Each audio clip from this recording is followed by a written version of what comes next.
welcome back to my channel. So for this video, we are going to unbox this package that I received from Elmer's Philippines. Thank you, Elmer's, for this package.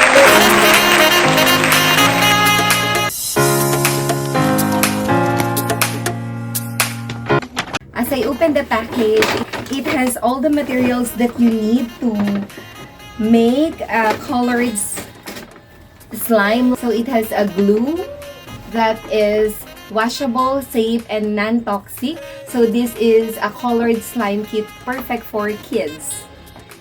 And aside from that, we also have other color like glow-in-the-dark glue, this one.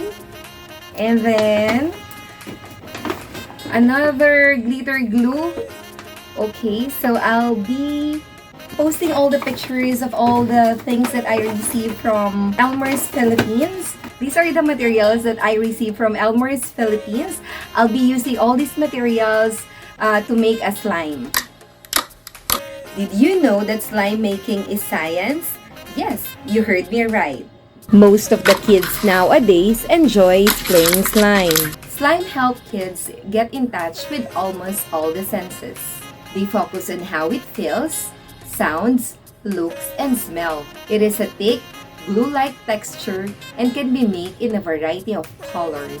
Slime is made after a chemical reaction between two main ingredients, polyvinyl alcohol and borate ion. For your slime time, you need 1 bottle Elmer's Glue All, 130 grams, 1 bottle Elmer's Magical Liquid, 90 ml, food coloring, this is optional, container, and a mixing spoon.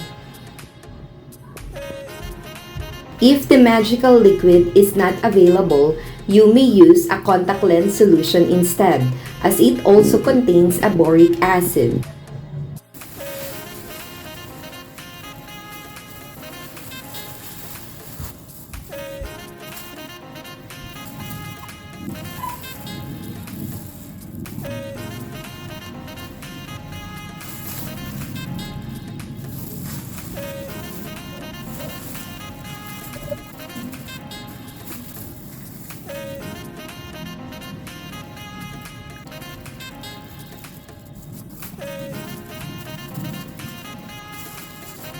The slime will form once you have mixed all the ingredients.